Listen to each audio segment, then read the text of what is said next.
Hello everyone, in this video we will learn how to use did not and could not in our sentences with the help of some examples in Kannada. So we have two sentences here.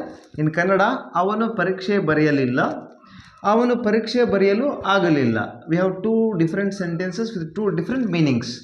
So avanu ಪರೀಕ್ಷೆ ಬರೆಯಲಿಲ್ಲ ಅಂತಿದ್ದಾಗ ನಾವು ಹೇಗೆ ಬರೀಬೇಕು? He did not write exam.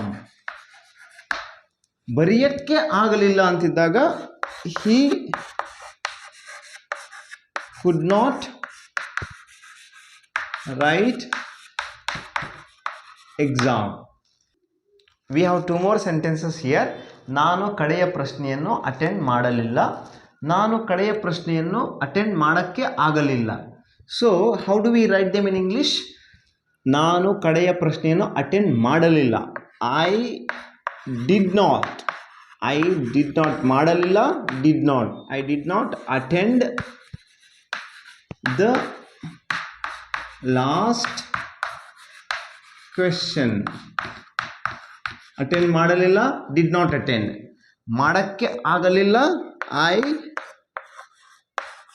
could not attend the last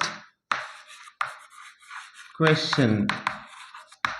ಮಾಡಲಿಲ್ಲ, did not attend. ಮಾಡಕ್ಕಾಗಲಿಲ್ಲ, could not attend. Like this we have some more examples. ನಾನು function attend ಮಾಡಲಿಲ್ಲ, I did not attend the function. ನಾನು function attend ಮಾಡಕ್ಕೆ ಆಗಲಿಲ್ಲ, I could not attend the function. ನಾನು ಅವನಿಗೆ help ಮಾಡಲಿಲ್ಲ, I did not help him. ನಾನು ಅವನಿಗೆ ಹೆಲ್ಪ್ ಮಾಡಕ್ಕೆ ಆಗಲಿಲ್ಲ, I could not help him. ನಾನು ಪೇ ಮಾಡಲಿಲ್ಲ, I did not pay. ನನಗೆ ಪೇ ಮಾಡಲಿಕ್ಕೆ ಆಗಲಿಲ್ಲ, I could not pay. So like this we have to use did and could in our sentences. Thank you.